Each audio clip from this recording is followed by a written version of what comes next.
So టోటల్గా ఈ ప్రాజెక్టుకు సంబంధించి 87,000 కోట్ల రూపాయలు అదాని పెట్టుబడి పెడతా ఉంది గూగుల్ను తీసుకొచ్చేదానికి. This project is being developed by Adani. $10 billion ఖర్చు చేసి 87,000 కోట్ల రూపాయలు ఖర్చు చేసి గూగుల్ను తీసుకొచ్చే కార్యక్రమం జరుగుతుంది ఇక్కడ. The entirety of the project is being constructed by Adani. It is going to be the world's largest data centre. కట్టిన తర్వాత గూగుల్ క్లయింట్గా వాటిని వాడుకుంటుంది. $10 బిలియన్ తీసుకొచ్చి ఇక్కడ పెట్టి ఇంత కష్టపడి సింగపూర్ గవర్నమెంట్ నుంచి కేబుల్ తిప్పించి కేంద్ర ప్రభుత్వము, సింగపూర్ గవర్నమెంటు, వైఎస్ఆర్సీపీ గత ప్రభుత్వము 87,000 కోట్ల పెట్టుబడి ఇన్ని పెట్టిన తర్వాత గూగుల్ వస్తుంది. క్రెడిట్ అనేది ఎవరికి ఇవ్వాలా? వైసీపీ ప్రభుత్వంలోనే ఇది 300 మెగావాట్లకు సంబంధించి అప్పుడే బీజం పడింది.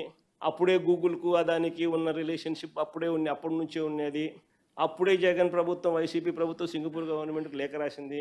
అప్పుడే కేంద్ర ప్రభుత్వం ఇన్వాల్వ్ అయ్యి, సింగపూర్ ప్రభుత్వం ఇన్వాల్వ్ అయ్యి, అదానీ ఇన్వాల్వ్ అయ్యి, వైఎస్ఆర్ ప్రభుత్వం ఇన్వాల్వ్ అయ్యి, ఇంతమంది ఇన్వాల్వ్ అయ్యి ఈ డేటా సెంటర్ను గూగుల్ని ఇక్కడ తీసుకొచ్చే గొప్ప కార్యక్రమానికి బీజం పడింది అని చెప్పడానికి చంద్రబాబు నాయుడు హెసిటేట్ చేసినాడు. ఎందుకంటే క్రెడిట్ ఇవ్వడానికి ఇష్టంలా.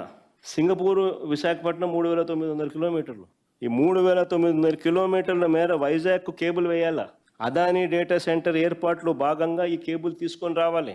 ఇందులో కేంద్ర ప్రభుత్వం, అప్పట్లో వైఎస్ఆర్సీపీ ప్రభుత్వం, సింగపూర్ ప్రభుత్వం వీళ్ళందరూ ఇన్వాల్వ్ అయి ఉంటేనే, గూగుల్ వీళ్ళందరూ ఇన్వాల్వ్ అయి ఉంటేనే ఈరోజు ఇది జరుగుతూ ఉంది.